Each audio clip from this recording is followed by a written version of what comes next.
Hey, welcome back to our show. As you all know, this is the Year of Entrepreneur Learning podcast, and we are trying to keep the theme of the power of purpose. And this next book is going to be along the same line, and we want to make sure that we understand what we need to do. So let's talk about another book. For me, this book is also one of it's a small book, but it's actually a pretty impactful both for me at least. But I think it's used for Chris as well. Yeah, no, absolutely. I think this book is probably one of the most quoted and cited more than any other book. Than that, and maybe Thinking Fast and Slow are probably the two books about all the other books that I read, like Hmm. that I come across routinely in other people's Yes. writings that influence them.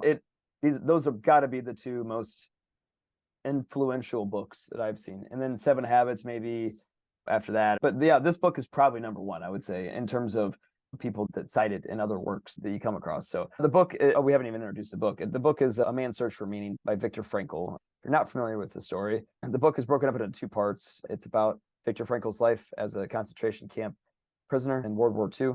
He was a psychotherapist before he was captured as a Jew in Germany and brought to concentration camp. And I can't remember how many years he was in the concentration camp system, but it was many, many years and survived. And he actually survived multiple different transfers to different camps and things like that until they were eventually liberated. So the first half of the story is about his life in the concentration camp and everything he experienced. And I think the story was that he wrote it like within a couple weeks after he was officially liberated from the camp. So this was like immediately following his experience freed from being a prisoner. So he wrote it in a very quick time frame, and it was, like Drew mentioned, it's a short book, but it's a really impactful book. And that's the first half of it. And then the second half of the book, at least the version that I read, was about his therapy, which is he was a psychotherapist. So this was the therapy methodology that he developed for the rest of his life that he pursued and evolved with and grew with. Logotherapy, logo stands for meaning in Greek. And so it's meaning therapy, basically. And his theory was, he who has the why can overcome any how, right? And that was what he discovered during his time as a concentration camp inmate. And that's what he helped other people for the rest of his life to try to discover meaning and purpose and to try to live a meaningful and purpose-driven life. So that's the book, and it's very impactful. The story of the concentration camp is listened to sometimes, obviously, and hard to digest, but I appreciate him sharing his story. And as somebody that's had my own trauma that I wrote about, it's his own kind of I can't imagine book. You can learn the biggest lessons from most painful things. And I think that his biggest lesson learned was meaning, and then wanted to share that with other people. So we will get into the reflection. My reflection title is My Search for Meaning, right? The day that I actually wrote this particular reflection was on April 22nd, 2022. Apparently it was at 4 a.m. in the morning. I don't even remember it, which is why I'm glad I write some of these things. I'm sure I couldn't sleep that day, and that was because it was the second anniversary of my daughter's passing. As we're talking about this right now, it's December 8th of 2022. I guess it's 8 months later after I'd written this as to where we are now. It's a tough day. It was it's the last two at this point, at the point of this writing, it was 2 years previously. This was the last time I saw my daughter alive in my wife's arms as we extubated her. I'll never forget that day, and I'll never forget that moment. I'll never forget how it felt and where I'm at. And I can see myself right now as I'm talking about this. I'm sitting on the couch that I'd pulled next to my wife and her in the recliner. She was holding Amelia for 7 hours straight after we had decided to make the call to end her pain and suffering. And she was in a lot of pain. She was in a lot of pain. You can read all about this in my book if you want to. I tried my best to bring you into that situation with us and to know how that feels. But it was a moment that I'll never forget in a lot of ways, because while it hurt a lot, it was also one of the most inspiring moments in my life as well. I mean, Amelia endured a lot, and she never gave up. She was born at 22 weeks old, and she was put into a shitty situation in life, and she never ever once did anything but try to fight for life and endure and keep fighting. Watching her journey, and even the last couple hours of her life, she never quit. She never would stop. She cared that much about her chance at life. These days, I'm kind of ashamed to say that I pulled her out of the game. I'm not saying that to say that I regret the decision. I don't. I do regret that I'm the one that made the decision for her to end that battle, because knowing Amelia and knowing what I saw her, she would, I don't know. Miracles can happen, and this girl was a miracle child. And, I don't know. All I know is she was in a lot of pain, and I couldn't take her being in pain anymore, and knowing that we were doing that to her. That was when we made that decision. It was a tough day, right? But at the end of the day, after all that, after we went home that day, and still to this day, I mean, the one thing that I can without a doubt say is Amelia's life had meaning, and every life has meaning. That's probably been the two biggest revelations of my magical learning journey with you and with my own self and with Amelia every single day and doing this stuff together. Even though she only lived for 39 days, she had a very meaningful life. She lived a very meaningful life. She lived a life of purpose and values. That was the number one lesson she taught me, is no matter what you have time on this earth, is you could, yeah, you know, you have meaning and purpose. You better live it. It doesn't matter if you're only here for 39 days or if you're here for 150 years. Like, it's our duty to live a life of purpose. And she helped me to discover my purpose. And that's what her and I do every single day, which is living for two. And that's trying to do my best to live a purpose driven life where we perform as many values as we can together. And when I do that, I imagine she's here with me, and it allows me to stay connected emotionally to her. And that's my search for meaning. That's been what I do every single day, ever since the day that she passed away. From literally from the moment that we got home after that first day until now, this is what I've been doing. And I don't have any plans to stop. And, you know, Viktor Frankl with his logotherapy, which is identifying a purpose in life and then doing everything you can to try to align your life to that and imagining what that life looks like. It works. Like, living a purpose driven life and a life of meaning. I've never been more fulfilled in my life. And even though I had to learn it the hard way, and, you know, Viktor Frankl learned it the hard way as well through concentration camps, and probably a lot of other people that have lived. A guy that I was just talking to you about, you know, before we started here, that I met on this, you know, he learned his meaning and purpose through his trauma that he and his wife experienced together, where she had brain cancer. It wakes you up. Pain wakes you up sometimes. I know we're on a mission to try to not have that be the case for other people, and I think Viktor Frankl was on the similar mission, you know, where you don't have to live in a concentration camp to figure out that meaning will take you far. You can do it now. You can do it with everybody, and everybody can do it every single day. But, you know, meaning and purpose is the way, in my opinion. All I know is that this is what I'm going to be doing for the rest of my life. And that's how I'm going to stay connected to my daughter. And I appreciate her for teaching me that lesson. And I appreciate Viktor Frankl for sharing his thoughts and his lessons as well. And that's kind of the reflection for the day. So the question was, how are you leveraging your imagination to create a meaningful life in this world as well? I'll open it up, whatever you want to talk about. Does your life have meaning? Because, you know, you say every life has meaning. I disagree. I disagree with that, just because every life has the potential for meaning. Exactly. I mean, I agree with that. They should have meaning, but because of how we've been conditioned, how we've been brainwashed by the societies and the hamster wheel that we're on at the moment, it just takes us out of that search. And we are basically a living dead. I mean, this is one of the things that, you know, you can be alive, but you're not alive, right? You're a living dead. And so for me, people can live years and still don't have any meaning because they don't do things that they're supposed to do. I mean, when you say, you know, a beaver must dam, I mean, this is something we keep saying over and over again. If you are born as a beaver, then there are certain things that you must do to fulfill that. You must dam. Mission, right? The mission, the purpose, action. you know, you must dam, right?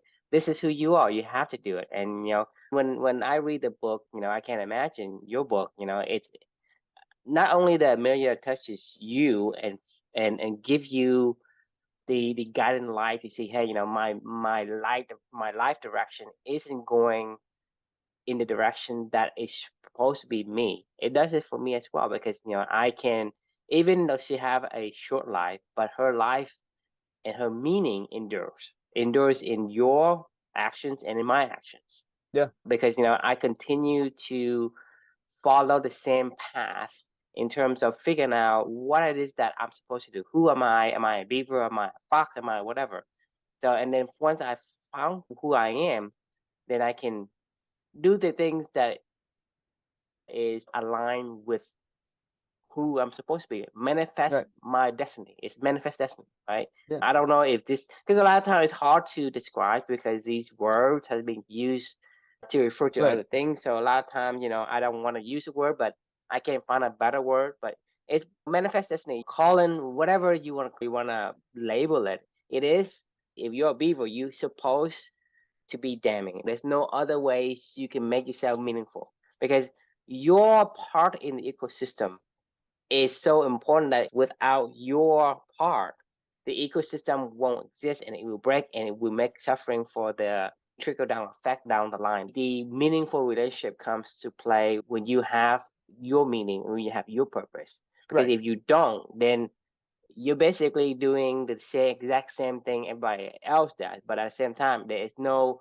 complementary in that relationship. There's Right. no alignment. There's no, and so for me, having a meaning, it is something that you don't get automatically. You're gonna have to ask yourself the question. You have to search for it. It's a search. It, Like, I mean, that's it like the title says, it's a search for meaning. so It's all that's what I'm saying is every life should have a meaning, but every life does not have meaning. right. Because I've seen people who have lived a long life to their 90 or 100, and you ask them, what do you think about your life? And they say, well, I don't know. I mean, I never thought about it. They They never never searched. So it's very important to note that hey, life should have meaning, but you have to search for it. You have to ask always. you have to ask the question, does your life have meaning? And that question, the answer to that question is going to be very personal. Your meaning, right? If you're asking me what if my life has meaning, it means something different to me than it is to you and to someone else and to another person. So that's the key: is you have to search and you have to ask. Does my life have meaning? And if you don't have an answer, this is where you start to search. And if you don't search, you it won't be there. I'm sorry, but even if society hasn't pressured you, hasn't conditioned you to become more like the bee, the slaves, or the drones, or whatever you want to label that term, you won't be, you won't have meaning. Your life doesn't have a meaning. Your life is just like another battery in the world that allows people to It does have meaning. You just haven't started your search yet. no meaning. To me, no meaning. Well, Right? I guess what I mean by that is like there's still meaning. You just haven't activated the search yet. The search gets activated by a question, in my opinion. And that's what you all it's your curiosity, it's your Right. imagination. It's a question first, Right.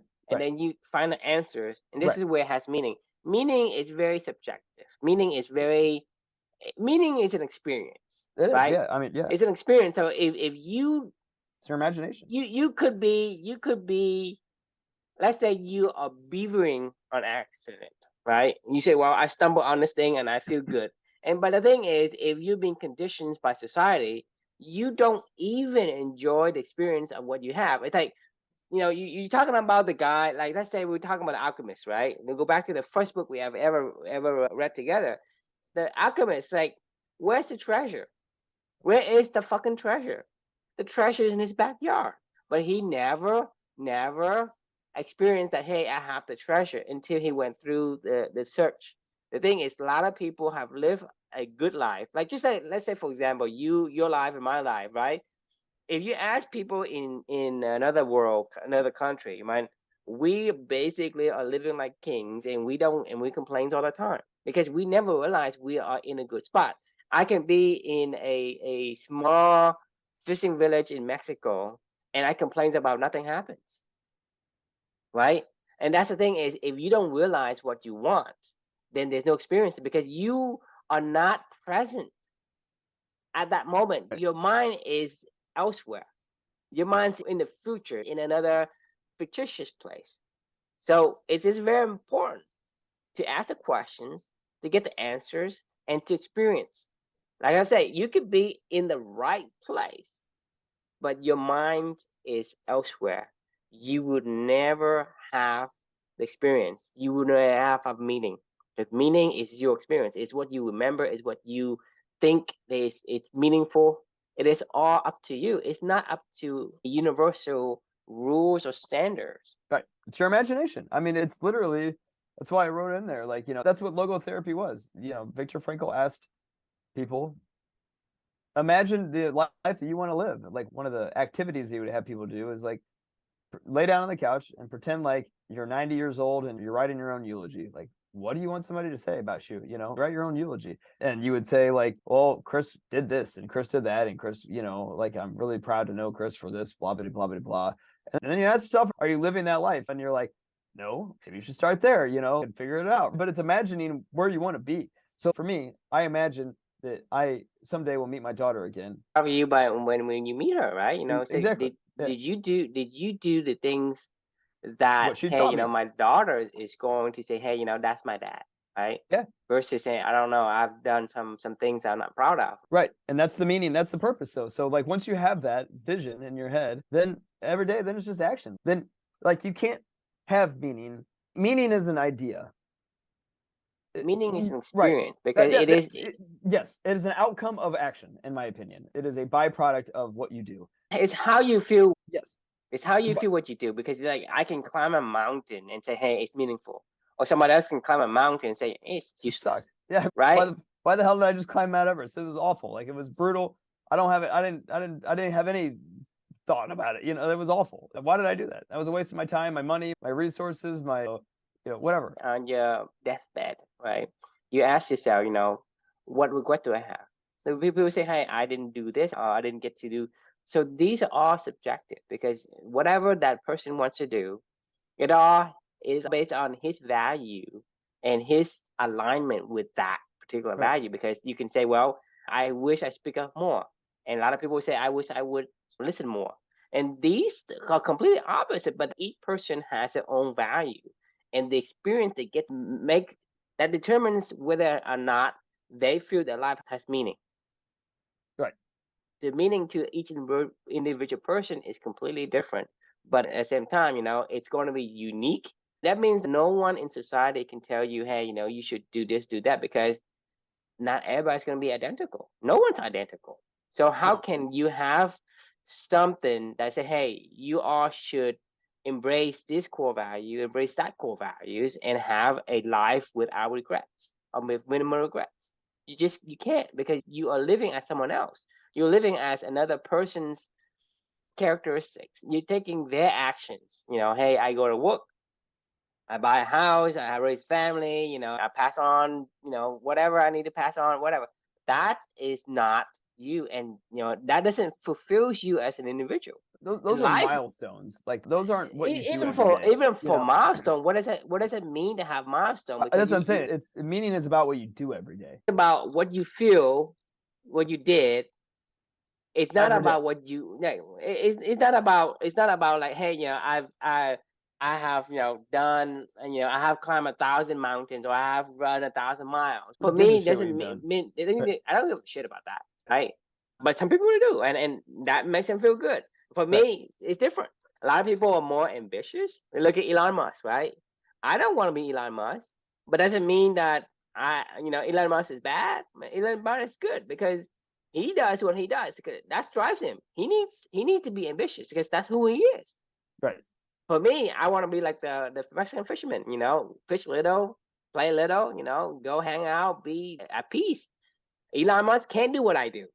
He cannot, because he cannot be still. He cannot be still, right? This is something I said to you before. You cannot do what I do. You will hate sitting in front of a computer and code and read. I read that like 24 hours. I can write programs in 24, because I'm able to read the code, which means nothing to you. It means like ancient language to you. But for me, I have no problem. I can take in all the information, all the logic. Right. But for you to do that, you would beat yourself up. And I can't do what you do. That's what I'm saying, is each person, whatever they do, is determined on how they feel. What they do matters. And so the point I'm trying to hit home is that you have to ask yourself, right? Does my life have meaning? And if it doesn't have meaning, what would give it meaning? Right. Look at if you're searching for that, like, the search is a big key, right? I didn't just come to this. It wasn't just Amelia passed away and I was like, this is my purpose.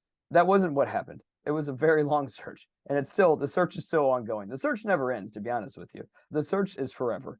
Like we talked about a few reflections ago about the Lion Tracker's Guide to Life. Like, I'm just still following Amelia, each little valley she leaves in her little lion track around the world, right? Like, I don't know where we're going, but I know how we'll get there. I don't know how we'll get there is meaning and purpose. And I don't know where we're going. I don't know what else that's going to develop. Well, destination. I don't think about destination, because then you say, well, I'm gonna get to destination. How do I feel about it?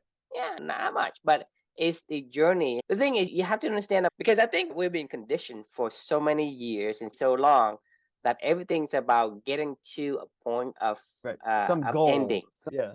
So for me, life is about your memories. Your memories is your experience. and your experience is what you feel. And so your life is, do you have a good life or not? It's like, oh, look, can you tell me about your life? If somebody is going to write a biography about you, right? What would you tell them? What would you tell them so they can write it down? What would you tell them? I would already have written it and been like, here you go. You want to write a biography? Well, but I'm saying, if you don't, for me, I would ask someone to write it, and I need to tell them the details of my life. But you can just write your own. You can write an autobiography. You can tell people about your life. No, I was meaning like, I'm doing it right now. Like, here, you want to learn about my life and you want to go write your own story about it? Well, here you go. I'm giving you every single. I'm writing this in real time, going, hey, on April 22nd of 2022, this is how I was feeling at 4 a.m. in the morning, the second anniversary of my daughter's death. I was thinking about meaning and purpose and like how she changed my life and how we're trying to live for two. You want to figure that out, like, and you want to write an autobiography, you can turn that however you want to turn it into. You can try to take whatever message you want to take out of that. Like, this is what I'm doing. I don't know where we're going, but I know how we'll get there. This is what I'm doing. And I'm doing it. I did it this morning. I'm doing it tomorrow. I'll do it the next day. This is the way, right? This is the meaning is one step forward each day, right? Following your daughter's tracks. For me, that's the way that I see it. Look for the next value. Keep working, keep moving. Like we were talking about before this reflection, when we did 3 other reflections, the idea of like, it is what it is and there's no other alternative. There always is alternative. Purpose will take you to the alternative because you don't know where you're going. It's just taking you where you're going, and then you end up at the end of your life and you look back and you say, okay, I did it. I lived a purpose-driven life, and that feels good. And nobody can take that away from you. Did I feel good about it? Yes, I do. I will know that I did my best to honor the memory of my daughter, who taught me more than anybody's ever taught me in this entire life, and will continue to teach me more than anybody's ever taught me in this entire life. And I'll know that it wasn't for nothing. You might say that's crazy. You might say that's stupid. I don't care. You're not in my head. You're not in my experience. If you won't understand. Exactly. You shouldn't understand. Right. So that's fine. Like, I can try to help you understand. We can have conversations like this. I can write ideas and help you to try to understand my purpose. You go back to do the same. Do you understand why I like the program? This, you mean the YOML? No, programming, like coding. Oh, programming. Oh, sorry. I think you said like the program. No, I don't know. Exactly. You can't. And I don't know how to tell you why. Right. They say, hey, I just do. I just like it. You ask the beaver, why do you like to swim in a little dam and build dams? I don't know. That's just who I am. It feels good for me to do the things that I'm supposed to do. Right. I'm not supposed to, but I'm good at.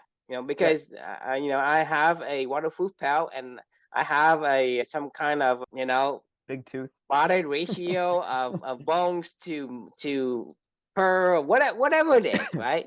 Right. It makes me a beaver. If I'm a beaver, then I won't be having any kind of fun or having a positive experience going and digging holes in some Arctic tundra or whatever, in the desert, under the sea, whatever, right? I'm an otter. I need to have fresh water. I don't do salt water, right? That's the thing. It is who I am. I must manifest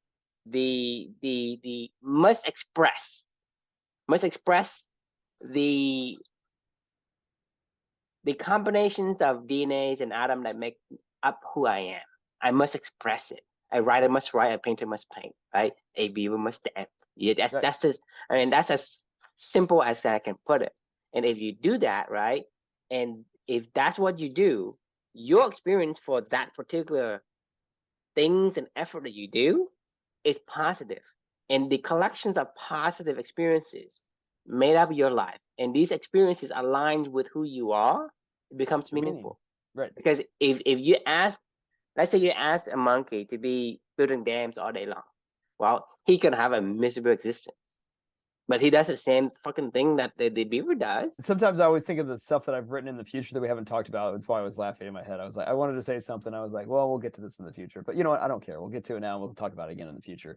There's an art to running uphill. It sucks. It's hard. We've talked about the art of running downhill, right? People all day long master the art of running uphill. That's called living a non-purpose-driven life, right? That's just called grit, grind, push, and keep, but there's a fucking art to it. Like, there is a goddamn art, and there are people that will turn it into a freaking art, but we're on the other end of the equation. We're going, just run downhill. Like, go faster and not work as hard. Like, Like, so there's an art to running downhill, but there's also an art to running uphill. It's just that we choose to try to run downhill versus, because that's beavering on accident versus beavering on purpose. Beavering on purpose is running downhill. Beavering on accident, well, no, beavering on accident is running on a flat surface.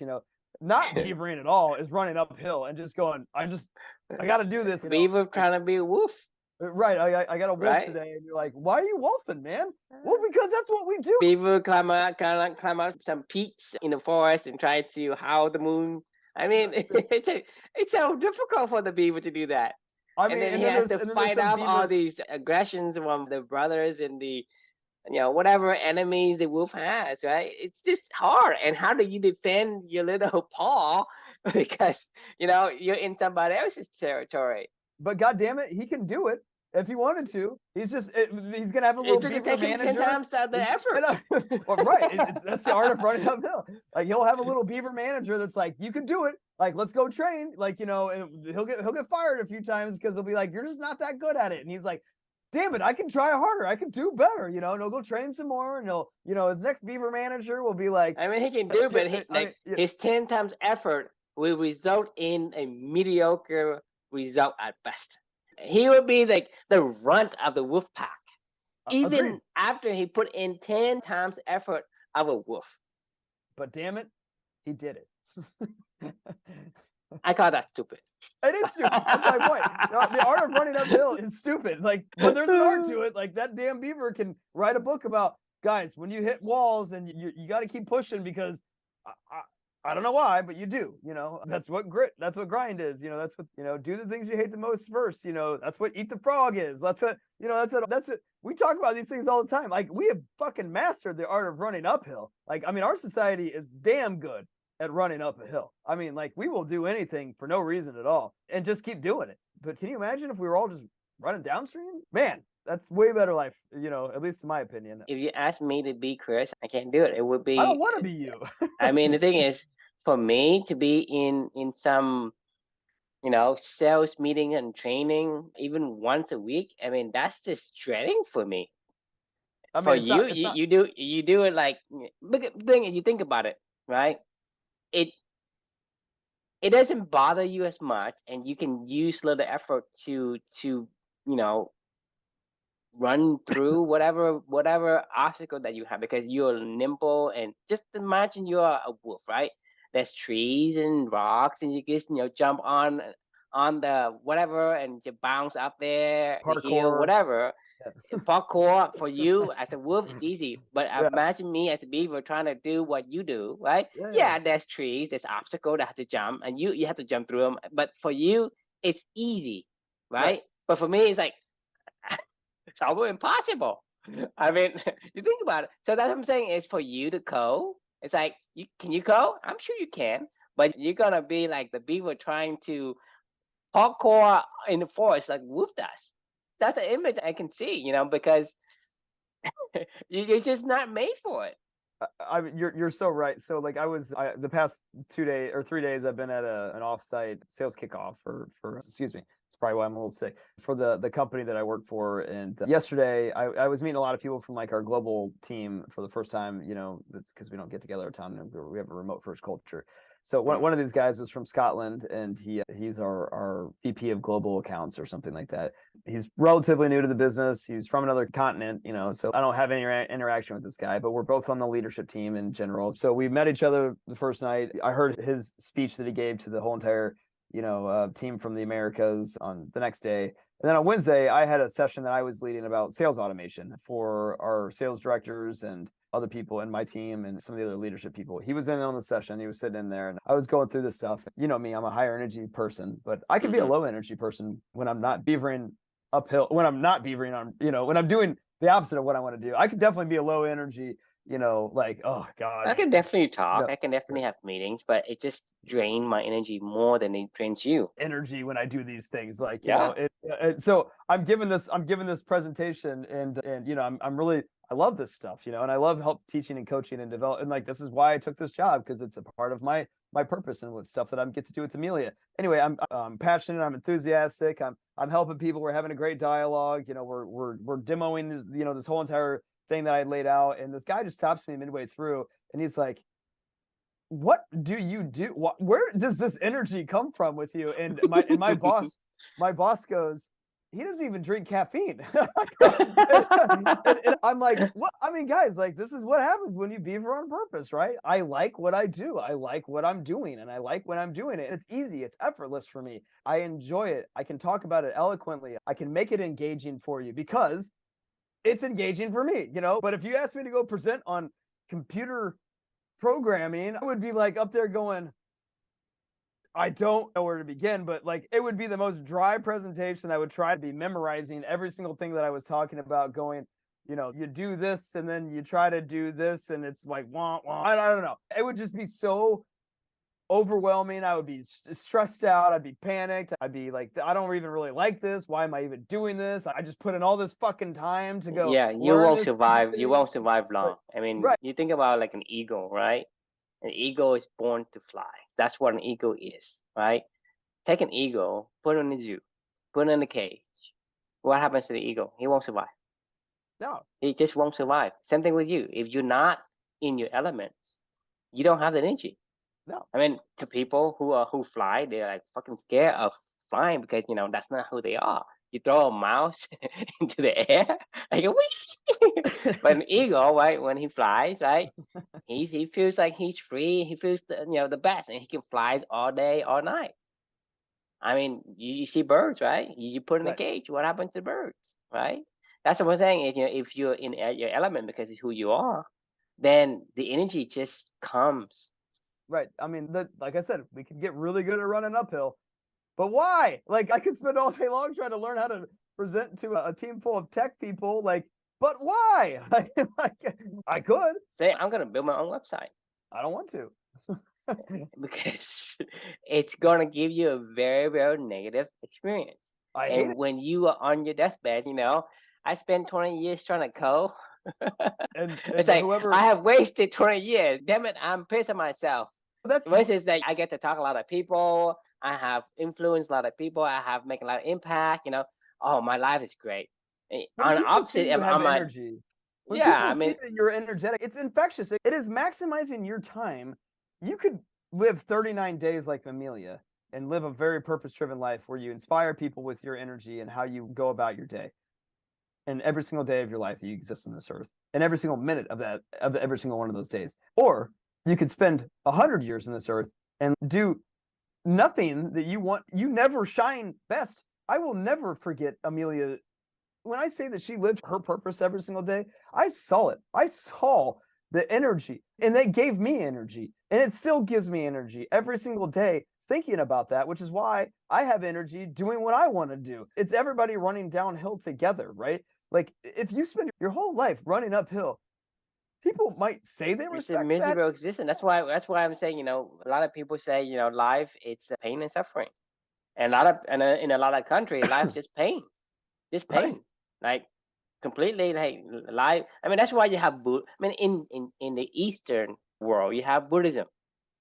And Yeah. Buddhism is about what? It's about eliminating pain. And how do they do that? They disconnect from the world. Yeah. You know what I mean? That And is so the same thing thing is, with Hinduism. But yes. but in any culture, there's always this, life is hard. Life is pain and suffering. No pain, no gain. You have to have pains to find your purpose and all of that. This is where I've been conditioned. Like I said before, I truly believe pain is one of the great factors that makes us think, forces to reevaluate the direction we go on. Right. But that's not the only method, the only way to do it. And so we've been conditioned to look at life as something to struggle. That is what. I mean, if you think about it, you get born to this earth, right? What's the point of burning into the earth? I get to struggle in life versus, I get to live. You think Right. about it, I get to live or I have to live. Which one do you want? And the thing is, that's a big change in perspectives from I get to live or I have to live because I have to do a bunch of things and I have to survive. You just suffering through life, and everybody calls it. Everybody saying, life is hard, life is suffering, life is Negative painful. spiral. It's all this negative spiral because you have given a life, and we're talking about having a life based on the statistics of how many are the kind of things that have to happen for you to be born. It's like winning like it's a it's 1 in trillion 400 billion, I think, or something like that. That's the odds. It's like 1 in 400 billion. to be manifest in a human life, not just particularly your life, but a human life. That the odds is huge for you because like you have won the lottery big time to be even alive, and yet everybody's telling you that life is a struggle because that's what we were conditioned to do. That's what we're conditioned to look forward to. It's been implanted in our heads the moment we're born, because we look at the world as something to go uphill, doing the grind. You work, you pay bills, and you pay taxes, and you die.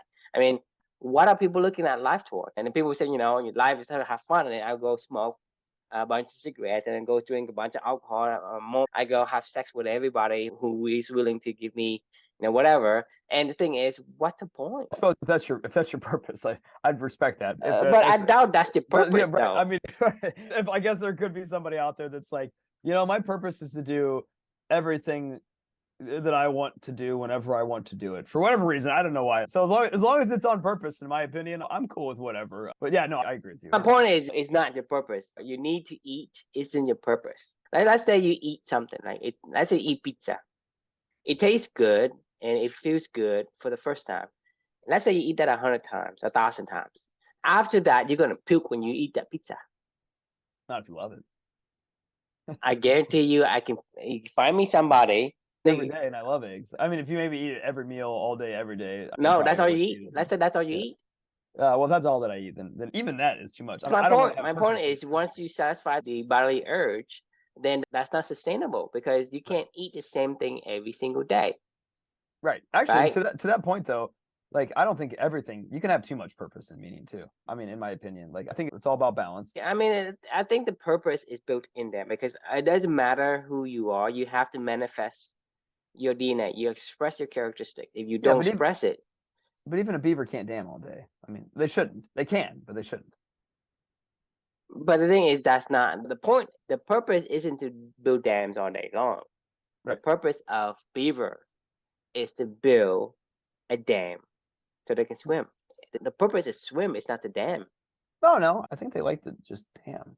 No, I think that's why you look at Andre. It's to be able to be in the water to make sure they can always have water to swim in. You're right. The reason why they built a dam is because they want the water. Why do you want? Yeah. Why do you buy a drill? I mean, this is classic psychology in marketing. To drill shit. No. I know what you're gonna say. It's to hang a picture or something. Yeah. No. What? It's to see a memory on the wall. Like I mean. Because you're marketing, but the audience is some of the audience don't know. So I want to make sure that you understand. A lot that you take for granted, that's obvious. Everybody knows that. No, it's not obvious, right? You buy a drill, you pay money to buy a drill, so you can drill a hole, so you can put a nail in it, and so you can hang a picture, so you can have the experience of having that memory. It's the experience you want. It's not the picture. It's not the hole. It's not the nail. It's not the drill. The beaver, he built a dam because of what he needs the pool for him to be enjoying the things that he swim. So yeah, and I live my values to stay connected to my daughter and make sure she's still in my life every single day. That's what I'm saying is, it's not about building a dam. A beaver must dam because he wants, right? I must buy a drill because I want the memory. It's not because I want a drill. It's a good point. I could care less about a drill.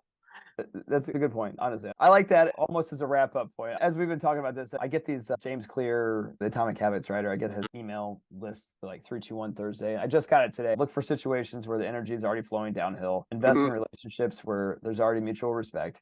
Create products that tap into a desire people already have. Work on projects that play to your strengths. And then, once the potential of the situation is already working for you, add fuel to the fire. Pour yourself into the craft. Act as if you have to outwork. That's even the art of running downhill. It is, and then it says at the end of it, the idea is to sprint downhill, not grind uphill. Like that is the art of running downhill, and there is an art to running uphill, but that's a dumb art. Like I won't say it's a dumb art. I mean, because no art's dumb. I'm saying it's stupid. Yeah. I thought that would be a good thing to end on. And I like your final sentiment as well, where you were talking about, you know, the why behind it all, right? Like why I do what I do, my meaning every single day. Because this was about, you know, my reflection was my search for meaning. This is about spending time with my daughter. This is about honoring her life, and it's about making her proud of me, and it's about finding time to still have her in my life every single day. That's why I do what I do. That's what living for two is. That's why when I wake up every morning that I write my reflection. I do this project. That's why you and I meet when we meet. This is why I make sure I work out every single day. I make sure I keep learning, living my values, because I'm doing that stuff. When I'm doing that, I'm doing it with my daughter in my mind. And that's what makes me happy. So like that's, you know, just so happens I'm doing other byproducts that are coming out of that. But really, this is the reason why I wrote this in the morning, that morning, was because I wanted to spend time with Amelia. I wanted to think about her. I wanted her spirit to come out through me, through the actions we did. And that's what happened on this particular reflection. That's what happens every day. I talk about her nonstop throughout all these reflections, how much she's taught me in all these reflections. This is what the year of magical learning is about for me. It may be a different journey for you. It is a different journey for you, but that doesn't mean that you also aren't bringing your values out of, and you're living your meaning and your purpose every single day of what we're doing. And that's the beauty of all this stuff, right? So any final thoughts? You have to ask yourself, does your life have meaning? I know mine does. But that's the questions for the audience. Yeah. You know, the reason why they're joining is because, you know, they want to know. But like I said, your meanings is different than my meanings. And so, you know, it's something you have to ask for yourself. Agreed. Well, that was a great discussion as always. And thanks for doing that with me. And we will see you all tomorrow. No, we're going to do it Friday because we missed one, you know. I'm not letting you off the hook. For train. We'll discuss if there's a train tomorrow for True or not, and we'll figure out if we're waiting until next week. But thanks for joining. All right, we'll see you next time. See ya.